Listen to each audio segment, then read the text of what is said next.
Miracles abound in the prophet's life. When he was born, it is said that he laughs, whereas other children cry. In the Farvarden Yasht 13:93 through 94, we are told that the whole of nature rejoiced at the birth of the prophet. Pliny 23 through 79 AC.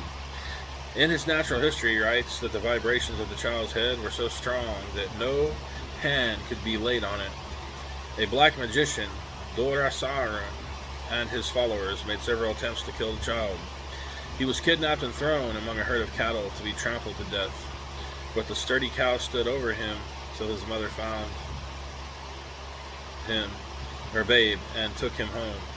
Again, he was thrown into a burning pit, but the flames cooled. His mother found him playing among the flames and took him home.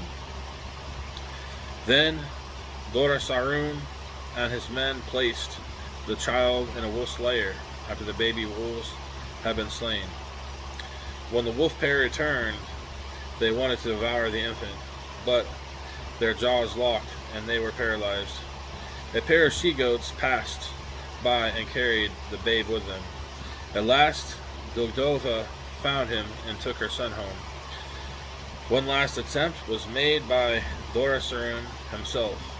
He crept into the bedchamber of the sleeping child, javelin in hand, but as he lifted the weapon, his hand was paralyzed. His javelin fell to the floor with a clatter. He fled. At the age of 20, Zarathustra is said to have left his home to meditate in a cave. His first vision of Ahura Mazda, Lord of Life and Wisdom, was received when he was 30. 7 other visions, 6 communications with Ahura Mazda's powers, later known as the Dimensia Spenta, immortal shining ones, or benevolent immortals, and the homiletic dialogue followed the first vision over a period of years. His first convert was his own cousin, Maidyo Mayonga, mentioned in the Gathas. The two men wandered the village to village, but none would listen to their preaching. At long last they were invited by Kavi Vishtaspa, the ruling prince of Bactria, Afghanistan, to explain the new doctrine to him and his court. For 3 days Zarathustra preached his doctrine, but certain courtiers became jealous. They smuggled dead matter, human hair, bones, putrid nails, under the pillow of the prophet, who stayed at an inn. The terrified innkeeper was made to swear silence, or else he would be killed. In open court, the nobleman accused the prophet of being a black magician.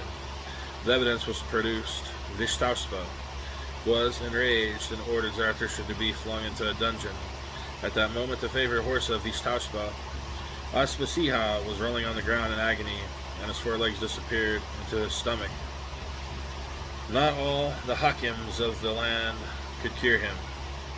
Zarathustra heard the story from the keeper of the dungeon and offered to cure Ashpasiha. Permission was granted. After bathing, putting on clean clothes, and saying his prayers, Zarathustra presented himself to the court. Apasiha was carried into the courtroom. Before he would cure the horse, Zarathustra laid out 4 conditions. The first was that Vishtaspa would embrace the new doctrine. Vishtaspa agreed. The prophet then stroked the right leg of Ashpasiha, reciting certain prayers. Immediately the leg straightened and shot out. The second condition was that Zarathustra be taken to the chambers of Queen Huxtokshi.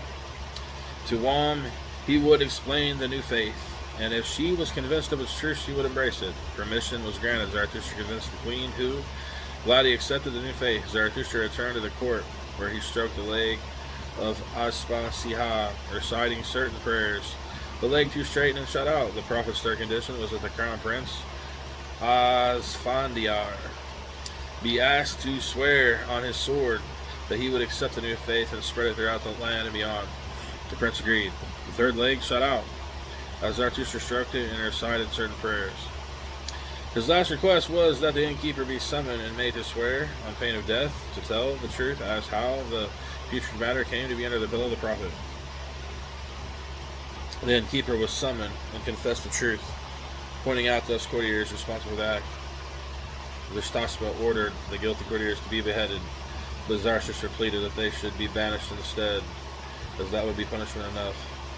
And so they were led out of the gates of the city to fend for themselves. Ashbasiha was completely cured.